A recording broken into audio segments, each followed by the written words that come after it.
हमारी पृथ्वी का लगभग 75% हिस्सा पानी से ढका हुआ है, जहां लाखों की संख्या में जीव जंतु रहते हैं। इसी पानी की वजह से अंतरिक्ष से देखने पर हमारी पृथ्वी नीले रंग की दिखाई देती है, इसलिए इसे नीला गोला भी कहा जाता है। दुनिया भर में फैले समुद्र और महासागर हमें जीवन देने का काम करते हैं, लेकिन कई बार ये सैलाब और भयानक तूफान की वजह भी बन जाते हैं। समुद्र और महासागर हमेशा से इंसान के लिए रहस्यमय रहे हैं, इसलिए आज हम आपको इनसे जुड़े कुछ अमेजिंग फैक्ट्स बताने जा रहे हैं। महासागरों के बारे में ये फैक्ट्स जानकर यकीनन आप भी हैरान रह जाएंगे। महासागर या समुद्र। महासागर यानी ओशन पृथ्वी का वो हिस्सा है जो ह्यूज वाटर बॉडीज से घिरा हुआ होता है। धरती पर कुल 5 महासागर हैं, जिन्हें प्रशांत महासागर, अटलांटिक महासागर, हिंद महासागर, आर्कटिक महासागर और दक्षिणी महासागर के नाम से जाना जाता है। प्रशांत महासागर और अटलांटिक महासागर का विस्तार उत्तरी गोलार्ध यानी नॉर्दर्न हेमिस्फेयर और दक्षिणी गोलार्ध यानी सदर्न हेमिस्फेयर दोनों तरफ है। इसलिए भूमध्य रेखा के उत्तर में उत्तरी प्रशांत महासागर और दक्षिण में दक्षिणी प्रशांत महासागर हैं। इस तरह धरती पर कुल मिलाकर 7 महासागर या 7 समुद्र मौजूद हैं। इनमें से अंटार्कटिका महासागर पूरी तरह से बर्फ से जमा हुआ है। हालांकि उसकी बर्फीली जमीन के अंदर 400 से ज्यादा पानी की झीलें मौजूद हैं। धरती अपने कुल वजन से 10 गुना ज्यादा जल के वजन को सहन करती है।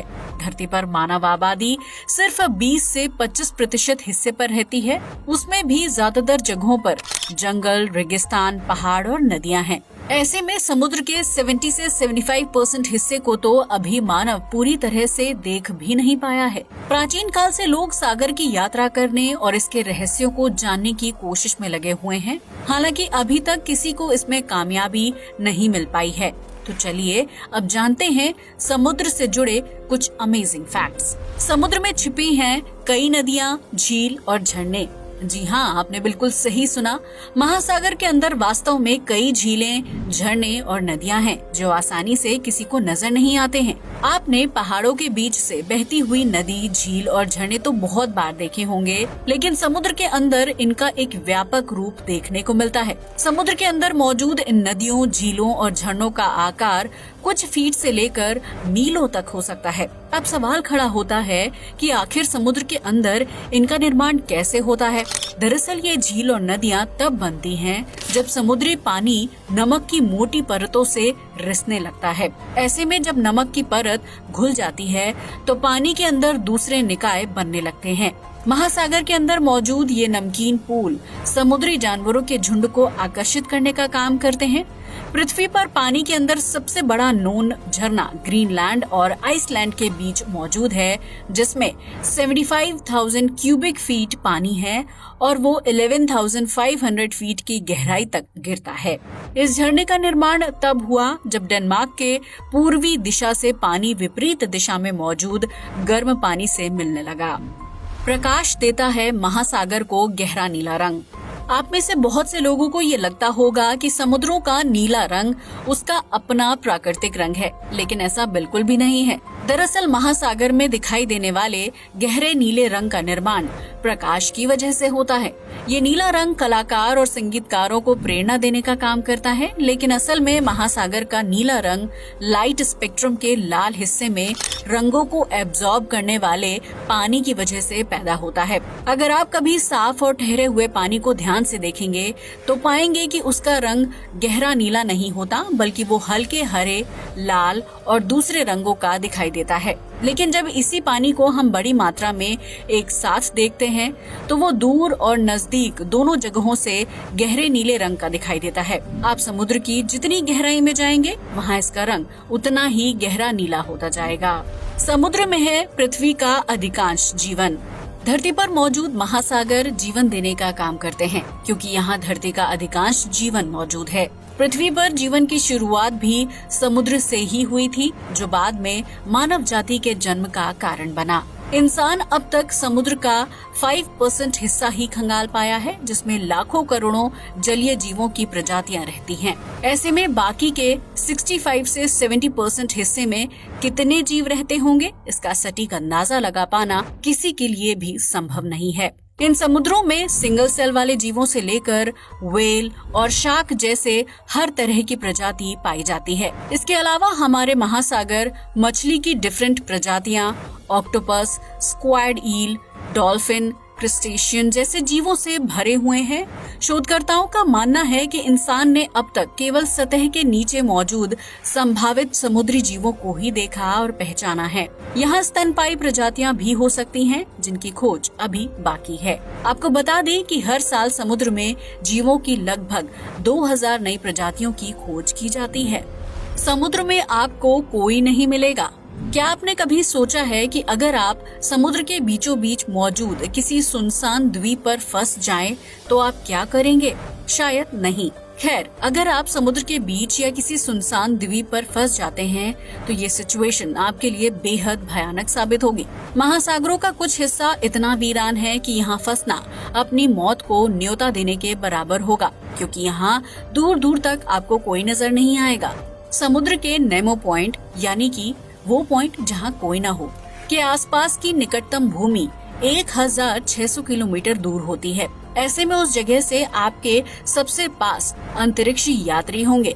दरअसल इंटरनेशनल स्पेस स्टेशन की धरती से अधिकतम दूरी 258 मील है। ऐसे में समुद्र के नेमो पॉइंट से आप अंतरिक्ष यात्रियों से ही मदद ले सकते हैं। लेकिन कैसे? क्योंकि ना तो आपके पास उपकरण होगा और ना ही इंटरनेट। ऐसे में ना तो आप धरती पर किसी से संपर्क कर पाएंगे और ना ही वैज्ञानिकों से। इसलिए कहा जाता है कि समुद्र के नेमो पॉइंट पर फंसना इंसान के लिए खुद की जान खत्म कर लेने के बराबर है। समुद्र में दफन है खजाना।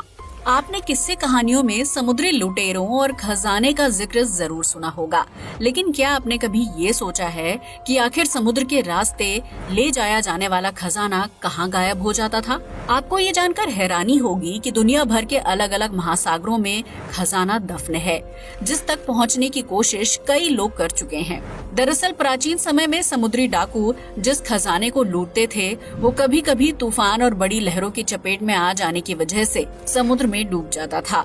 National oceanic and atmosphere administration का अनुमान है कि दुनिया भर के महासागरों में कम से कम 1 मिलियन से ज्यादा जहाज डूबे हुए हैं, जिसमें कई जहाजों में कीमती हीरे, जेवर और खजाना मौजूद है।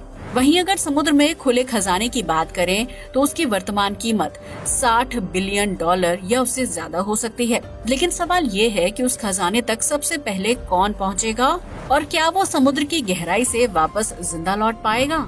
अकल्पनीय रूप से गहरे हैं महासागर के कुछ क्षेत्र।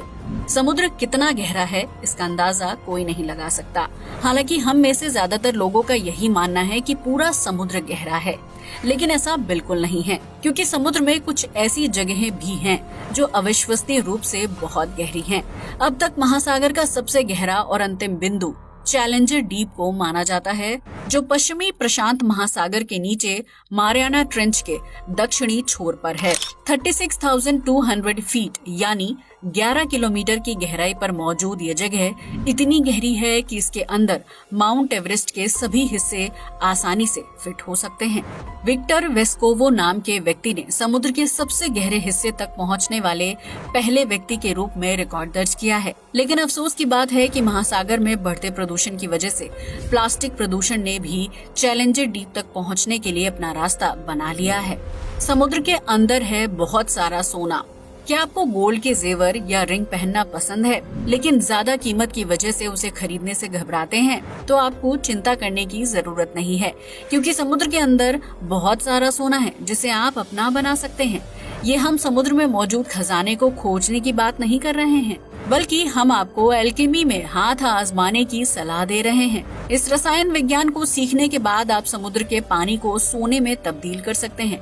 वैज्ञानिकों का अनुमान है कि दुनिया भर के महासागरों में लगभग 20 मिलियन टन पतला सोना मौजूद है, लेकिन इसे पाने के लिए एल्केमी का ज्ञान होना जरूरी है। अगर आप 1 लीटर समुद्री पानी की जाँच करते हैं तो उससे प्राप्त पतले सोने का आपको $13 बिलियन प्रति ग्राम की कीमत मिलेगी। इस तकनीक से आप जल्द से जल्द अमीर बन सकते हैं। हालांकि लालच के चलते छलनी लेकर समुद्र के किनारे न पहुंचे, क्योंकि ये पतला सोना इतनी आसानी से हाथ नहीं आता है। समुद्र के अंदर भी मौजूद हैं 1 मिलियन ज्वालामुखी। अगर आपको लगता है कि ज्वालामुखी का कहर सिर्फ जमीन पर ही होता है तो ऐसा बिल्कुल नहीं है, क्योंकि महासागरों के अंदर भी ज्वालामुखी होते हैं। धरती पर लगभग 1500 से ज्यादा ज्वालामुखी सक्रिय हैं, जिनमें से 500 से ज्यादा सक्रिय ज्वालामुखी पानी के अंदर यानी समुद्र में हैं। वहीं एक अनुमान के मुताबिक समुद्रों में मौजूद ज्वालामुखी की संख्या 1 मिलियन है, जिसमें 500 से ज्यादा ज्वालामुखी सक्रिय हैं। पानी के अंदर जब ये ज्वालामुखी फटते हैं तो उनसे कम पिघलता हुआ लावा बाहर निकलता है, जिसकी वजह से कभी कभी पानी के ऊपर आग लगने का अविश्वसनीय दृश्य देखने को मिलता है। आपको जानकर हैरानी होगी कि जमीन के मुकाबले समुद्र और महासागरों में मौजूद ज्वालामुखी ज्यादा फटते हैं, जिन्हें रिफ्ट ज्वालामुखी के नाम से जाना जाता है। रिफ्ट ज्वालामुखी अक्सर वहां पाए जाते हैं जहां दो प्लेटें एक दूसरे को आपस में खींचती हैं। ये समुद्र की सतह से 1 से 2 मील या उससे ज्यादा गहराई पर पाई जाती हैं। दो प्लेटों के बीच मैग्मा रिस कर बाहर आने की वजह से रिफ्ट ज्वालामुखी का निर्माण होता है। इस तरह के ज्वालामुखी अटलांटिक महासागर के नीचे भी पाए जाते हैं। महासागरों में बढ़ती प्लास्टिक की मात्रा। आज विश्व स्तर पर आतंकवाद के बाद प्रदूषण सबसे बड़ी समस्या बन चुका है, जिसमें जल प्रदूषण काफी तेजी से हो रहा है। दुनिया भर के कई देश अपना कूड़ा और प्लास्टिक वेस्ट नदियों के जरिए महासागरों में डाल रहे हैं, जिसका नतीजा ये हो रहा है कि समुद्र में प्लास्टिक की मात्रा दिन ब दिन बढ़ती जा रही है। एक अनुमान की माने तो दुनिया भर के महासागरों में हर साल लगभग 7 मिलियन टन से ज्यादा प्लास्टिक वेस्ट डंप किया जाता है। ये बेहद परेशान करने वाला आंकड़ा है, क्योंकि इससे जलीय जीवन काफी हद तक प्रभावित हो रहा है। उत्तरी प्रशांत महासागर में मछलियां हर साल 12,000 से 24,000 टन प्लास्टिक निगल जाती हैं, जिससे उनका जीवन खत्म हो जाता है। वहीं कई बड़ी मछलियां प्लास्टिक में फंसकर अपनी जान गंवा देती हैं। जब इन मछलियों को हम भोजन के रूप में खाते हैं तो ये माइक्रो प्लास्टिक हमारे शरीर में भी प्रवेश कर लेता है। यही वजह है कि अच्छा खान पान करने के बावजूद भी कैंसर जैसी जानलेवा बीमारी विश्व स्तर पर तेजी से फैल रही है। इन बीमारियों से बचने के लिए जरूरी है कि हम अपने महासागरों को प्लास्टिक के प्रकोप से बचाएं। हमें ऑक्सीजन देते हैं महासागर। अगर आप ऑक्सीजन के लिए सिर्फ जंगल और पेड़ पौधों को धन्यवाद करते हैं तो इस लिस्ट में महासागरों का नाम भी जरूर शामिल कर लें। इंसान को भोजन, पानी और डिफरेंट इकोसिस्टम देने वाले महासागर हमें ऑक्सीजन भी देते हैं। एक रिसर्च की माने तो हमारे महासागर धरती पर मौजूद ऑक्सीजन की 50 से 80% क्वांटिटी प्रोड्यूस करने के लिए जिम्मेदार होते हैं। दरअसल महासागरों के अंदर पनपने वाले समुद्री प्लैंकटन, एल्गी और वेरियस बैक्टीरिया फोटोसिंथेसिस के जरिए ऑक्सीजन प्रोड्यूस करते हैं। फिर यही ऑक्सीजन पर्यावरण और पेड़ पौधों के साथ मिलकर पूरी धरती पर ऑक्सीजन की पूर्ति करता है। तो एक गहरी सांस लीजिए और इस अनुभव के लिए महासागरों का धन्यवाद कीजिए। अब तो आप समझ ही गए होंगे कि जलीय जीवों के अलावा इंसानों के लिए महासागर कितने उपयोगी और जरूरी हैं। आपको समुद्र के बारे में कौन सी बात सबसे ज्यादा दिलचस्प लगती है, हमें कमेंट बॉक्स में जरूर बताएं। आज के लिए बस इतना ही। वीडियो अच्छा लगा हो तो इसे लाइक और शेयर करें, साथ ही हमारे चैनल को भी सब्सक्राइब करें। जय हिंद दोस्तों।